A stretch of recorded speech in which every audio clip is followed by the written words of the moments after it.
Hi Mima, how you doing? Lovely to see you after so long, a fashion week.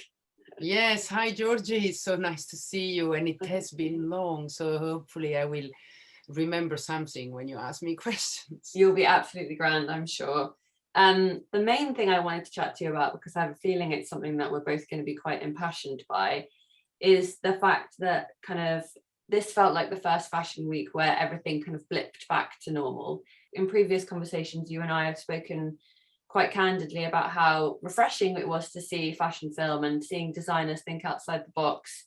And actually, this fashion week for me certainly felt really back to showmanship, back to flair. Even London designers, Regina Pio showing in massive swimming pools with a kind of Olympians performing, and there's so much kind of stage presence and drama this season.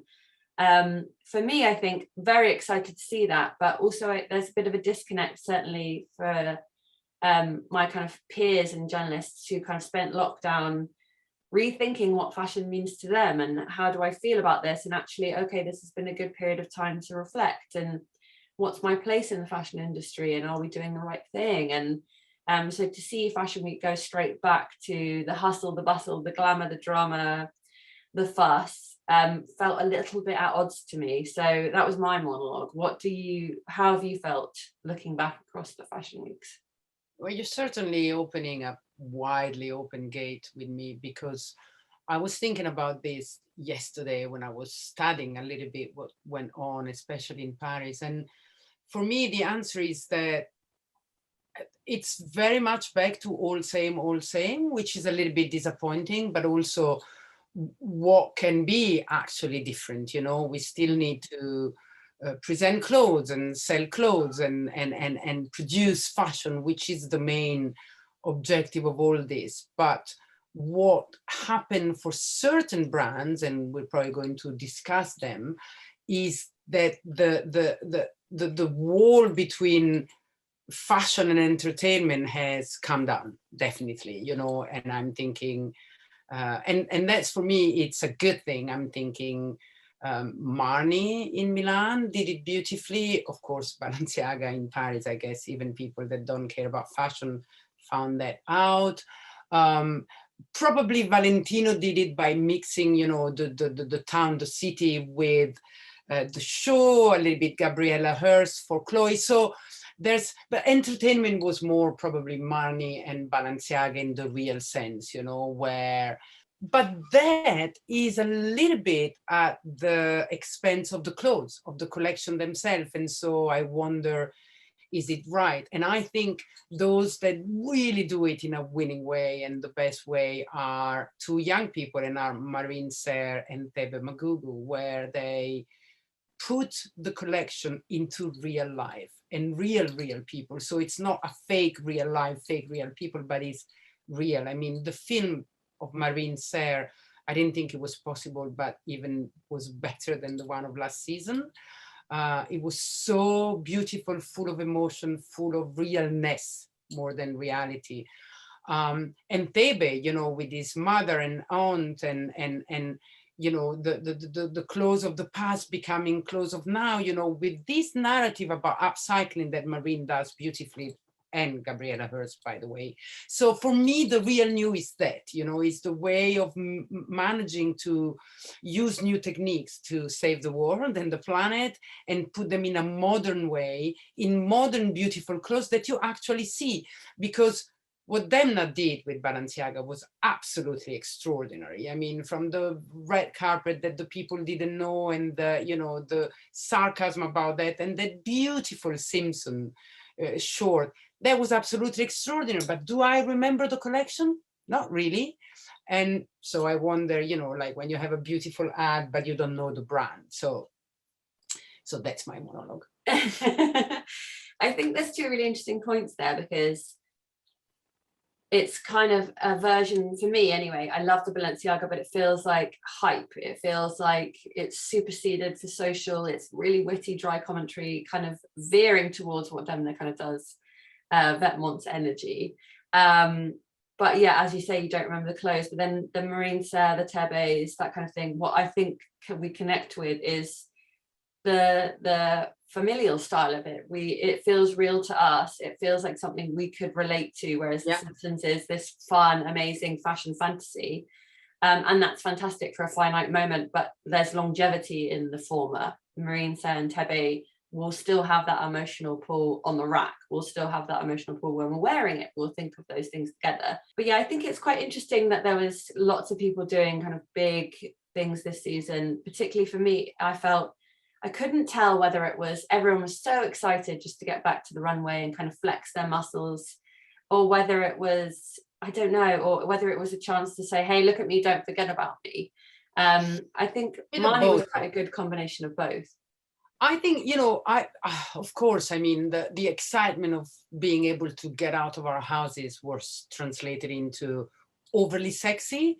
For me, it was a little bit trite, the fact that the main trend of the season was nakedness. And I've got nothing against, the cutout, that's quite beautiful, but it was so much that in the end, you wanted someone to come out with totally cover women because, and this is for me it would sound probably weird, but it's show of the season. And even the cutout was very modern and different, was Miu Miu. For me, the Miu Miu show, the collection, the simplicity in the way it was shown, that great ideas of Miuccia that are put in such a modern and relevant way. For me, Miu Miu, the cutout, the very low mini skirts, almost there. It was ironic, it was not ironic, and really it was absolutely outstanding. But for instance, the Yves Saint Laurent show that everybody saw, said spectacular. I mean, yes, the collection was pretty good, but Yves Saint Laurent declared a year ago, we're out with the fashion system. We want to do what we want when we want. And then the minute they come back to Paris with this gigantic, we've got the money, we've got the power show with so thin model that looked like 5 years ago, with the fake rain. I mean, it's like, for God's sake, let's move on, so, or even Chanel with the 80s, the elevated cat walk with the photographer and the model smiling and dancing. It's like, Overall, I'm really excited to see this kind of like noughties styling, like Blue Marine does it better than ever, and then Miu Miu did it amazingly. But I think what's really interesting is that is a time when wearing outfits like that, Paris Hilton, whatever, those kind of super short skirts, everything like that, that was plastered all across kind of the sun. And there's a huge kind of controversy at the time in wearing super short skirts and being kind of flamboyant and that kind of paparazzi era, essentially. But what I like is that Miu Miu's kind of reappropriated that, subverted that for now, whereas Saint Laurent feels like a modern day version of that. We're objectifying the women, we're looking at them in this kind of super cutaway style, but Miu Miu feels like, I want to see what Gen Z do with that. I want to see what millennials do with that and how they put that on TikTok and reappropriate that. I think that's the big difference for me. But I also wanted to talk about kind of this nakedness and flesh bearing, because I agree, I was kind of getting flesh fatigue at some point. But flesh fatigue, that's a good flesh one. fatigue. But it did make me think, actually, maybe we're getting flesh fatigue because Tomorrow brands have really been championing that for a long time.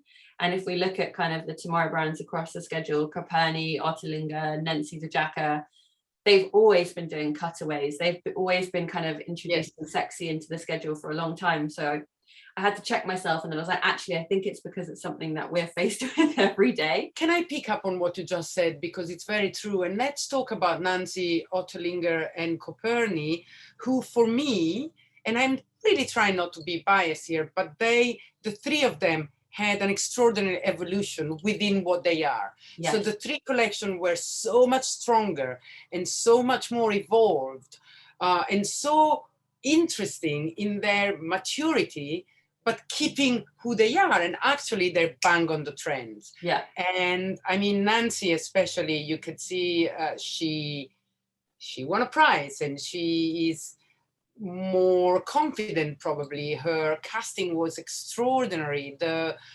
evolution in her cut-off lingerie collection with the adding of incredible tailoring showed that she is a great designer. And the Copernic kids, who are not kids anymore, and it was so obvious in their collection with this evolution towards something more fluid, fresher, and they had this psychedelic uh, happiness that was a little bit different that, you know, the simple I show my flesh because I can actually go out now. And then the Ottolinger girls, I mean, it wasn't, aesthetically speaking, it wasn't my favorite, but as a critic I can say it was one of the best, you know, strong, confident, with their signature was there, and they're not trying to imitate anybody, they're not trying to be within someone else's trend. But I also think that's quite commonplace as a theme of kind of this evolution, this smart evolution. Like for me, Molly Goddard with slightly more relaxed jeans was so smart. And Simone Rocha, again, one of her best collections, I think. Everyone just seemed to be, okay, what do we do really well? What do we nail? Even Charles Jeffrey, actually, what do we do fantastically well? How can we elevate this a step up? What can we introduce that people will be interested in post-pandemic? And that sounds really trite and really kind of commonplace, and obviously that's what people were doing, but it's not as easy as saying it, you know. I think actually a lot of brands really nailed it this season. Well, you know, you mentioned the brand that nailed it as the brand that were honest and were real. You know, Molly, Charles, Simone in London, but I would add Rick Owens, Dries Van Noten. They touched my heart because it was them. It was real. It was, Rick Owens, he even said it to someone. He said, I try to do what it's mine, you know, and so the big shoulders, the craziness of the styling, I mean, it was real, and Dries was fantastic in that little film he did. And so, as you say, in London, you know, Simone and Molly and Charles were honest, and it comes out because, oh, another one for me, Loewe, oh my God, that was amazing. An amazing job. And for me, that becomes more and more important. You know, it's like some people are trying too hard, Givenchy, like, let's put a little bit of this, a little bit of that, and let's do a collaboration with Josh Smith that has nothing to do with Givenchy, and it was bang in the middle, a little bit of McQueen and Riccardo Tisci. I mean, I have a controversial one to throw into the mix.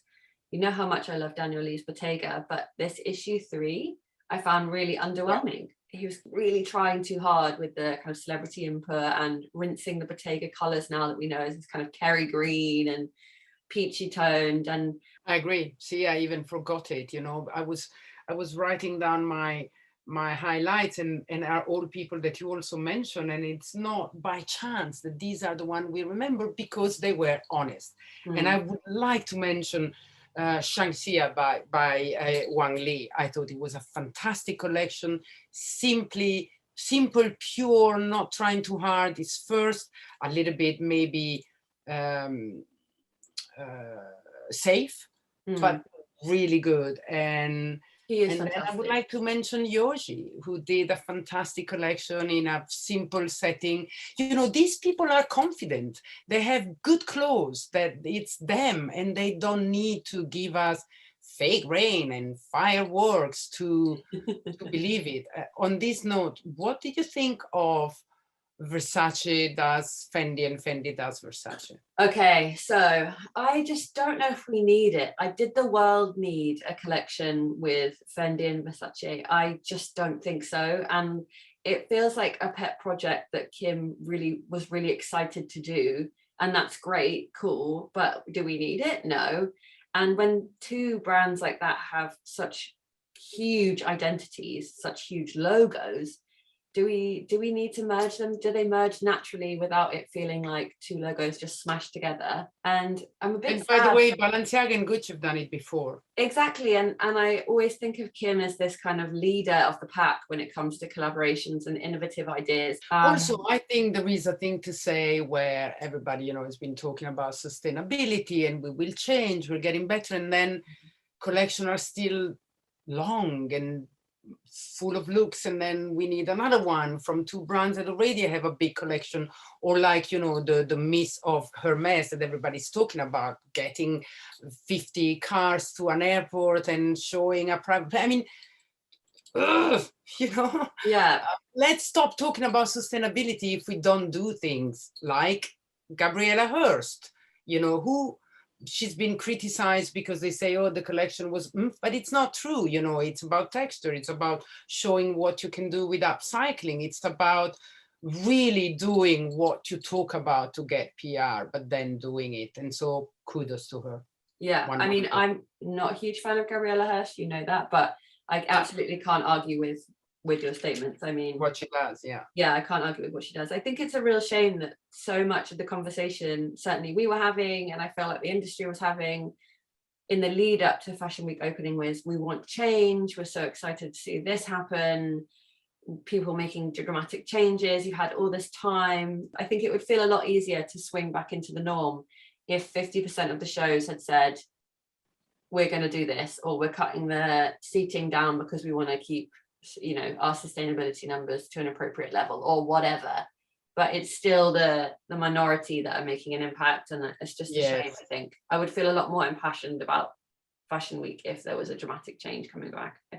I think we should conclude on the actual conclusion of the month, which was the tribute to Albert Elbaz. I just think it was really a really lovely note to end on for Paris Fashion Week. I think it was really emotional. So I thought it was really beautiful, and I love seeing all those designers doing something. I mean, some more than other. Again, Daniel Lee, Bottega wasn't really a tribute to Albert, but there were some. I mean, the Lanvin one, the Sayeli one was by far the best, and now, I mean, Tebe Magugo was fantastic, and the idea behind this was as fantastic. I mean, there were some beautiful things, but in a way, when I think about that now, it's like it's again fashion talking about, I mean, the establishment of the designer talking about themselves. I think it would have been, of course, you need big names to interest people, but I would have loved to see fashion student doing it, you know, and thinking about what Albert Elbaz did in all these years from Saint Laurent to Lanvin, because I felt a little bit that it was a little bit like when Los Angeles awards films about Los Angeles, you know what I mean? It was a little bit the same. It was beautiful. There were some looks that were, I can't believe how genius and thoughtful, you know, about what Albert stood for, the love, the colors, the beauty of the woman. And I didn't dislike the AZ collection, I must say. I sort of liked it very much. The thing was done very well, you know, the husband or boyfriend talking, only the voice at the beginning. It was really beautiful.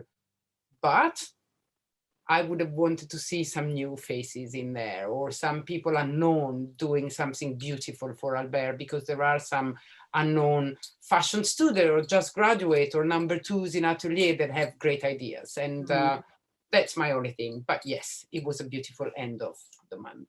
I agree. I think overall, as cynical as I sound, it has been a really impressive month. And as usual, when we stop this, we will say, oh my God, we forgot to talk about this and that. So sorry. Sorry, Sune, I loved your show. Oh, absolutely. But yeah, it's then it's too long. And so, yeah, probably it's good to talk about what we really remember, because that's what stands out. I think so. Well, thank you so much, Mimma, for chatting with me. It was an absolute pleasure. It feels like too long that we waited to do another one. I always love chatting with you about Fashion Week. This was lovely. Thank you. Thank you, Georgie. Always a pleasure. Bye.